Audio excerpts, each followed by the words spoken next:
Masa sih sama? Tapi sempat sebel nggak sih kamu kan sempat bete nih di komen. Gimana siapa sih yang bilang kamu mirip Fuji gitu? Siapa yang bilang ya? Siapa? Aku mah padanya aja ngomongnya. Ya. Tapi kenapa kamu sempat kesel lah sama Tejan sampai akhirnya?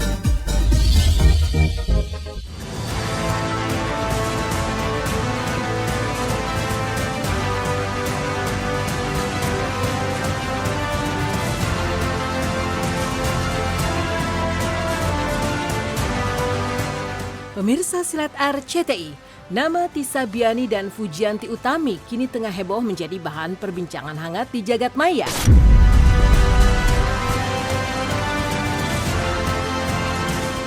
Bukan tanpa alasan, hal itu bermula dari sejumlah warganet yang diduga adalah oknum fans dari Fuji kerap membanding-bandingkan idola mereka dengan kekasih Dul Jailani tersebut.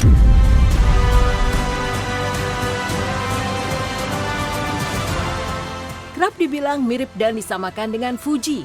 Tisa pun akhirnya membalas komentar salah satu fans dalam salah satu unggahan videonya.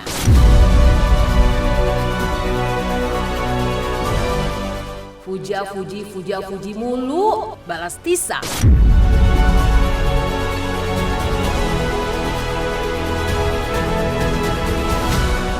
Rupanya reaksi Tisa itu justru semakin menyulut para fans Fuji yang dengan cepat menyerang akun media sosialnya. Bahkan tak sedikit yang menyebut dirinya pansos alias panjat sosial dengan Fuji.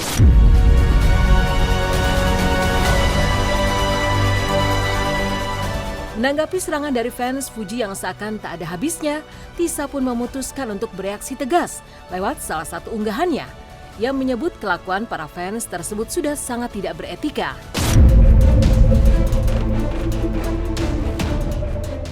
Salah satu fans klub di Indonesia yang gak punya akhlak dan etika ya ini dia. Menyakiti hati orang dengan menyanjung idolanya setinggi-tinggi langit. Balas Tisa.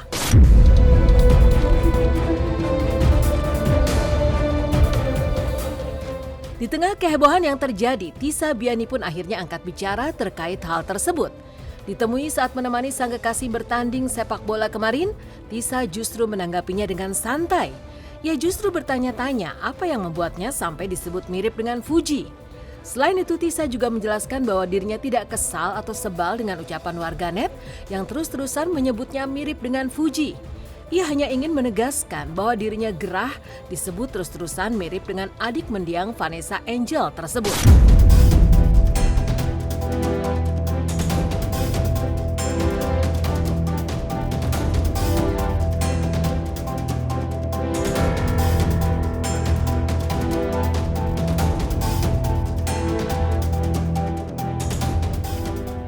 Masa sih sama? Tapi sempat sebel nggak sih kamu kan sempat bete nih di komen. Gimana siapa sih yang bilang kamu mirip Fuji gitu? Siapa yang bilang ya? Siapa? Aku mah padanya aja ngomongnya. Ya. Tapi kenapa kamu sempat kesel lah sama Tejan sampai akhirnya dibilang mirip Fuji, kesel kamu? Enggak kesel, cuman harus tegas aja gitu ya. Enggak kesel, cuman harus tegas aja gitu ya.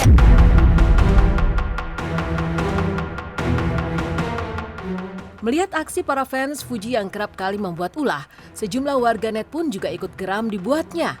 Bahkan ada yang sampai menegur Fuji untuk memberitahukan kepada oknum fans-fansnya untuk lebih menjaga sikap. Fuji pun membalas hal tersebut dengan permintaan maaf.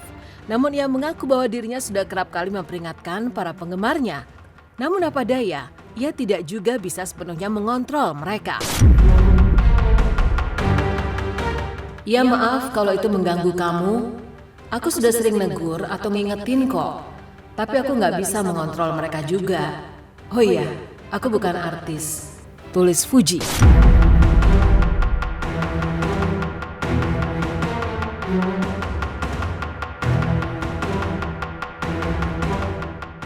Lantas seperti apa kata psikolog terkait peristiwa antara fans Fuji dan Tisa Biani? Benarkah sang idola seharusnya bisa mengedukasi fansnya sendiri? Idealnya dan seyogianya fans itu sikapnya suportif. Berarti kan nuansanya positif. Kalau yang disebut fans ini ternyata mengganggu, membuat ketidaknyamanan bagi idolanya, bahkan atau ada yang kejadian hingga menyakiti atau mengancam nyawa, ya dia nggak disebut lagi fans sebenarnya. Dalam hal ini memang sang selebriti itu bisa memberikan edukasi kepada fansnya. Bagaimana misalnya mereka memberikan komentar ya, atau mereka memberikan pertanyaan gitu, atau justru hal-hal yang sifatnya mendukung si selebriti ini. Namun yang paling penting adalah si selebriti harus menjadi role model gitu ya. Jadi dia jadi panutan. Ya kalau memang selebritinya juga sikapnya tidak terpuji ya tidak aneh kalau juga fansnya melakukan hal yang sama. Pengen menjadi manusia yang lebih bersyukur aja kali ya. Karena kalau misalnya aku ngelihat setahun belakangan ini aku belum berterima kasih pada Tuhan tuh, belum all out gitu loh, masih banyak ngeluhnya, masih banyak marahnya, masih banyak kayak nggak bersyukur ya aku ngeliat ya.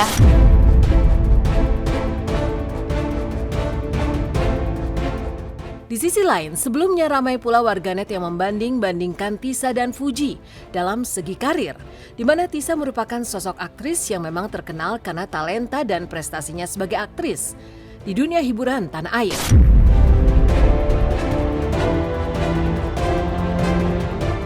Di sisi lain, Fuji justru disebut-sebut namanya naik bukan karena prestasi, namun jalur duka setelah Vanessa dan Bibi meninggal dunia.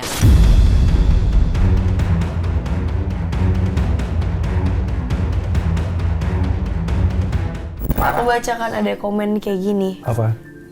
Karena kamu udah kehilangan support system kamu yang paling kamu butuhin. Aku kayak, oh iya. Iya benar. Oh iya, dulu tuh pegangan aku tuh kuat. Ada Kak Vanessa Baby. Sekarang tuh even kayak banyak tapi yang tetap aja, misalnya kayak ada Kak Vio, Kak Ica, Mama, Papa, Torkel, segala macam, Batara. Tapi tetap aja yang aku butuhin itu yang utama tuh Kak Vanessa sama Da Baby. Aku pura-pura tidur, saat tidur aku nangis.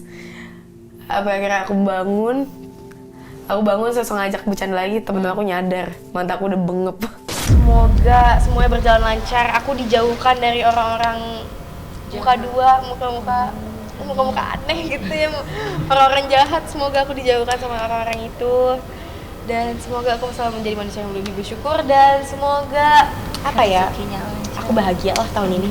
Bahagia dengan cara apapun ya, dengan cara apapun. Keharmonisan, yang paling penting tetap komunikasi sama sabar dan saling support dan nguatin kalau satu sama lain lagi sedih, kalau satu sama lain lagi senang, di happy juga gitu.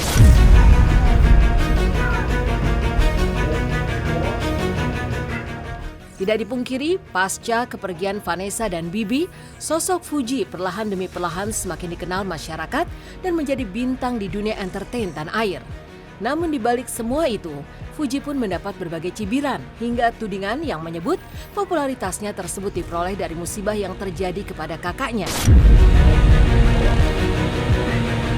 Sambil menitikan air mata, Fuji mengaku bahwa dirinya rela bertukar nyawa dengan Vanessa dan Bibi. Pasalnya adalah impian Vanessa semasa hidupnya sebagai seorang ibu untuk melihat Gala tumbuh dan dapat berbicara. Namun saat semua itu perlahan sudah mulai terwujud, Vanessa dan Bibi tidak ada lagi.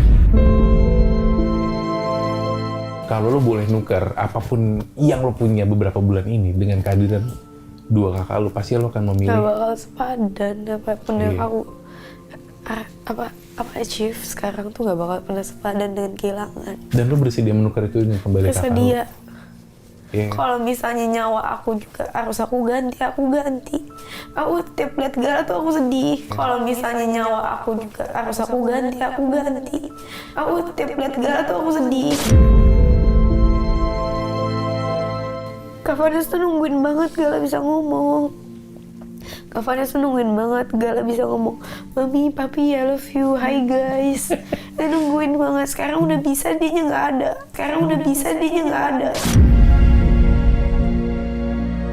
Dulu Kak Vanessa kan ngajarin, Gala ayo cerita sama Mami, ayo ngomong. Da Baby, ayo Gala lari. Sekarang Gala udah bisa lari, udah bisa naik sepeda, udah bisa nyalain mobil-mobilan dia. Sekarang tapi Kak Vanessa sama Da Baby udah nggak ada. Aku tuh tiap ngeliat Gala tuh kayak Gak sepatutnya Gala tuh ngerasain itu. Gak sepatutnya Gala tuh ngerasain itu. Ini kan yang kalian tunggu, Kak Vanessa dan DPP ini yang kalian tunggu, aku sukses. Kak Vanessa sama DPP itu selalu wanti-wanti aku, lu gede jadi hakim, lu gede jadi pengacara, lu gede nanti nikahnya sama ini, lu gede nanti jadi jaksa kayak gini gitu. Sekarang aku udah sukses, kalian di mana? Sekarang aku udah sukses, kalian di mana?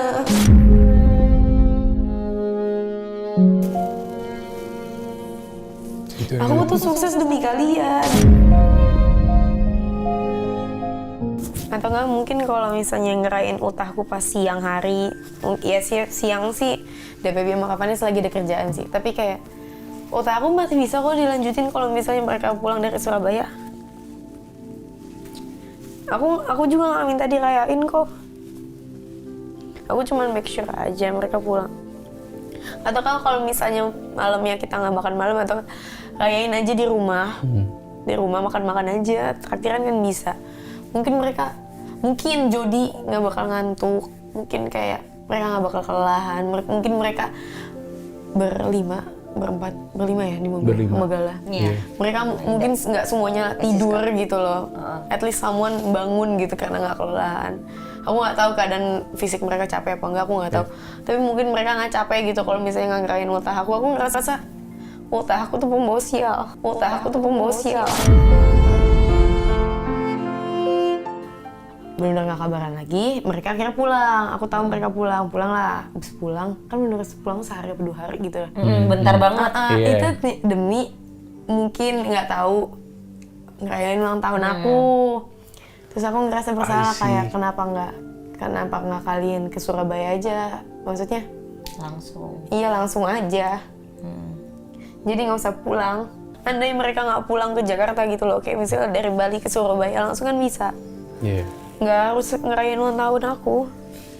Bukan udah mentok sih, bersyukur aja. Jadi ya udah cukup aja. Nggak ada yang kayak pengen, aduh aku pengen ini, enggak. Pokoknya aku ngejalanin kehidupan, ngejalanin kerjaan, doa, udah kayak biasa aja deh. Capek kak kalau ada sesuatu hal yang kejar lu capek ngejalanin hidupnya gitu lah. Pokoknya ya aku berterima kasih lah sama semua rekan-rekan kerja, tim aku, bahkan sampai netizen juga. Ini berkat netizen sih sebenarnya aku bisa sampai sini. Dulu pas masih November awal-awal itu kayak nggak nyangka sih, kayak udahlah capek, kayak udah mau nyerah. Tapi ternyata aku kuat sampai sejauh ini tuh kayak wah gila, gue bisa juga ya, bisa bertahan sampai sekarang tuh keren sih lumayan. Sebenarnya masih, cuman gimana ya? Sibuk kerja jadi nggak dirasa-rasain kali ya. Ya kayak udahlah. Cuman ada satu momen sedihnya, mending ngelakuin kalau hal lain gitu. momennya lagi pas ya sedih sih dia. Karena duka orang kan itu bukan kayak cepat atau lama ya. Nggak ada ukurannya. Nggak ada ukurannya. Nggak ada Pokoknya kalau udah formulanya. ikhlas ya ikhlas. Kalau belum ya mau sampai 10 tahun ya udah gitu aja Iya. rasanya. Pas yang pertama aku udah kayak nyiapin mental nih. Nggak boleh nangis depan Kak Vio, depan Kak Eca, Torik, nggak boleh nangis, tahan. Tapi ternyata ya gitu deh, namanya juga manusia. Terlalu memikirkan seperti kehilangan kakaknya itu, bukan kita tidak memikirkan, itu sudah takdir. Tapi mudah-mudahan dengan perjalanan waktu kita semakin kekar lah kan begitu ya. Tapi setiap lihat aja kita, aduh, air mata kita udah lihat anak sebegitunya kan begitu ya. Ini yang terjadi. Namun apa boleh buat ya, Tuhan memang berkehendak lain ya, kita mau tak mau kita harus terima.